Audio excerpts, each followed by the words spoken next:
Bapak Ibu yang dikasihi oleh Tuhan Yesus Kristus. Pada malam hari ini kita akan mendengarkan firman Tuhan. Mari kita siapkan hati kita. Mari kita berdoa. Damai sejahtera Allah yang melampaui segala akal, itulah yang memelihara hati dan pikiranmu dalam Kristus Yesus Tuhan kita. Amin. Firman Tuhan yang akan kita renungkan tertulis dalam Injil Markus pasal yang pertama ayat yang ke-14. Beginilah bunyi firman Tuhan. Sesudah Yohanes ditangkap, datanglah Yesus ke Galilea memberitakan Injil Allah. Demikian firman Tuhan. Bapak Ibu yang dikasihi oleh Tuhan Yesus Kristus, kehidupan kekristenan yang sejati tentunya haruslah berpusat kepada Yesus Kristus, di mana Kristus sendiri adalah tujuan kehidupan kita, dan Yesus Kristus sendiri adalah teladan hidup kita. Karena itu sebagai orang yang sudah ditebus oleh Tuhan, sebagai orang yang sudah diselamatkan, sebagai orang yang sudah dibebaskan dari hukuman maut, mari kita hidup seturut dengan kehidupan Yesus Kristus, yaitu hidup yang memuliakan Allah, hidup yang menyenangkan Allah, dan seluruh tujuan totalitas kehidupan kita adalah untuk hormat kemuliaan bagi nama Tuhan. Tema firman Tuhan yang akan saya sampaikan pada malam hari ini adalah hidup yang berpusat pada Kristus. Bagaimana hidup yang berpusat pada Kristus? Melalui firman Tuhan ini, yang pertama adalah berarti hidup meneladani Kristus.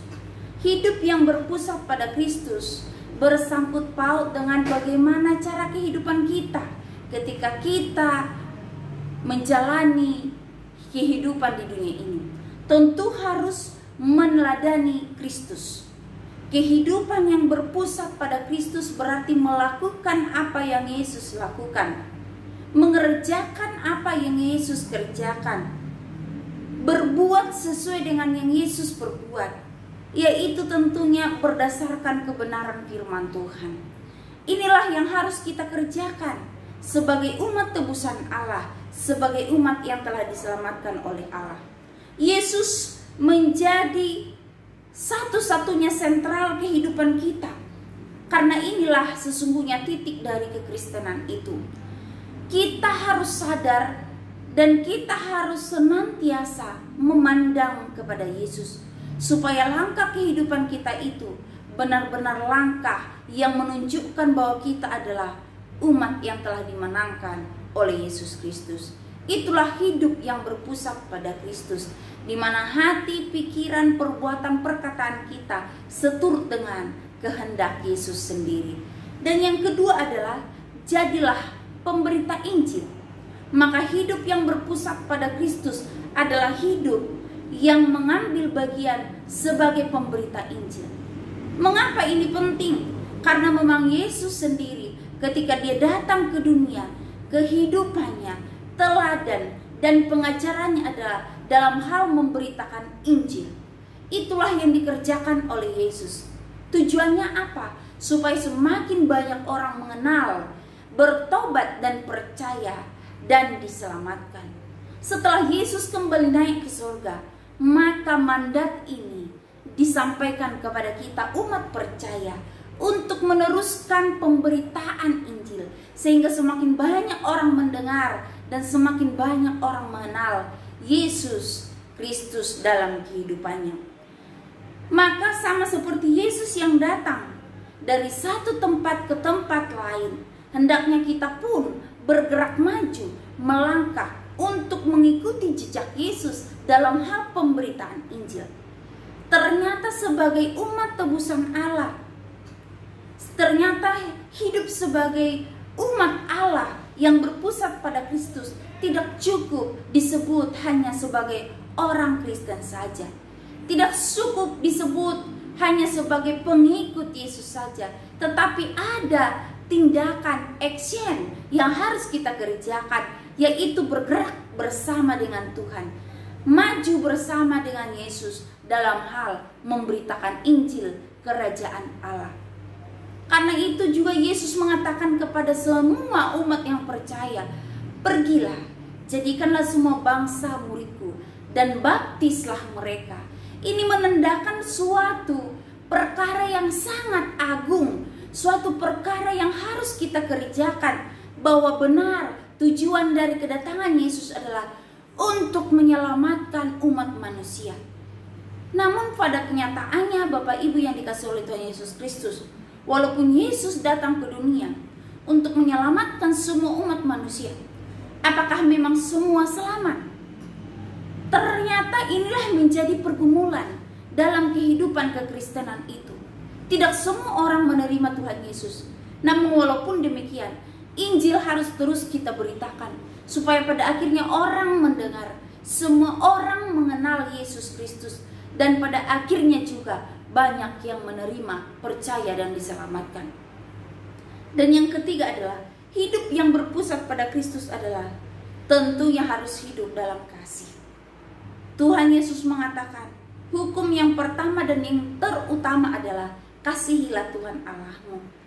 Dan yang lebih penting juga dari itu adalah kasihilah sesamamu manusia. Bapak Ibu yang dikasihi oleh Tuhan Yesus Kristus, mari kita belajar mengasihi seperti Yesus telah mengasihi kita. Yesus telah mengorbankan hidupnya bagi kita. Yesus telah memberikan seluruh kehidupannya bagi kita. Yesus telah melakukan yang terbaik meskipun itu berat, tetapi demi kita, demi kasihnya akan kita, itu semuanya dilakukan oleh Tuhan. Sebagai orang yang sudah ditebus, dengan cuma-cuma kita memperoleh keselamatan, apa yang hendak kita lakukan? Mari kita renungkan perbuatan kasih Allah, supaya kasih Allah itu tersalurkan dalam diri kita melalui kasih kita akan sesama. Mari kita hidup saling mengasihi. Jangan kita hanya memikirkan diri kita sendiri, tetapi hendaklah kita juga memikirkan sesama kita. Melalui wujud kasih kita, nyatalah Kristus melalui diri kita. Melalui wujud kasih kita, nyatalah perbuatan Kristus melalui tindakan, perkataan, dan apapun yang kita perbuat. Bapak Ibu yang dikasihi oleh Tuhan Yesus Kristus, memang tidaklah mudah untuk mengerjakan semuanya ini, karena ada begitu banyak tantangan dan rintangan yang harus kita hadapi. Tidak semua orang yang mendengarkan Injil menerima, tetapi masih banyak orang yang menolak, bahkan akhirnya memusuhi kita. Tetapi itu bukanlah akhir dari segalanya, karena bagaimanapun Tuhan Yesus akan tetap bekerja melalui iman kita, perbuatan kita, pemberitaan Injil kita. Dan pada akhirnya apapun yang kita beritakan itu tidak akan kembali dengan sia-sia. Walaupun ada begitu banyak rintangan dan tantangan, kita tidak boleh berhenti. Karena apa? Karena memang itulah yang harus kita hadapi. Sebagaimana Yesus dalam perjalanan pemberitaan Injil yang dilakukan, tidak semuanya berjalan dengan mulus. Yesus juga pernah ditolak, bahkan dia disesah dan disalibkan oleh karena kebenaran yang dia beritakan. Tetapi Yesus tidak menyerah. Dia taat sampai akhirnya mati disalib, dan dia melakukan yang terbaik untuk menebus dosa manusia. Bapak Ibu yang dikasihi oleh Tuhan Yesus Kristus, dari firman Tuhan ini, dari teladan Yesus Kristus, mari kita terus bergerak maju, pantang menyerah, jangan mundur walaupun banyak rintangan yang harus kita hadapi. Jangan pernah menyerah walaupun kita harus dijauhi oleh orang lain karena Injil yang kita beritakan. Mari kita harus hidup sama seperti Yesus. Kita harus hidup berpusat kepada Yesus Kristus, supaya kehidupan kita itu layak di hadapan Tuhan, berkenan di hadapan Tuhan. Kehidupan kita semakin menyenangkan hati Tuhan, dan biarlah dunia juga merasakan perbuatan kasih kita, merasakan tindakan Yesus Kristus melalui kehidupan kita. Karena itu, majulah bersama, bergandengan bersama, bergeraklah bersama untuk mengaplikasikan hidup yang berpusat kepada Kristus, sehingga kehidupan kita menyenangkan hati Tuhan dan memberkati banyak orang. Biarlah firman Tuhan ini menjadi berkat bagi kita. Amin. Mari kita bersatu dalam doa. Tuhan Allah yang kami sembah dalam nama Tuhan Yesus, terpujilah Engkau untuk firman-Mu yang mengingatkan kami kembali, supaya kehidupan kami sebagai umat yang telah ditebus kehidupan yang berpusat hanya kepada Tuhan Yesus Kristus.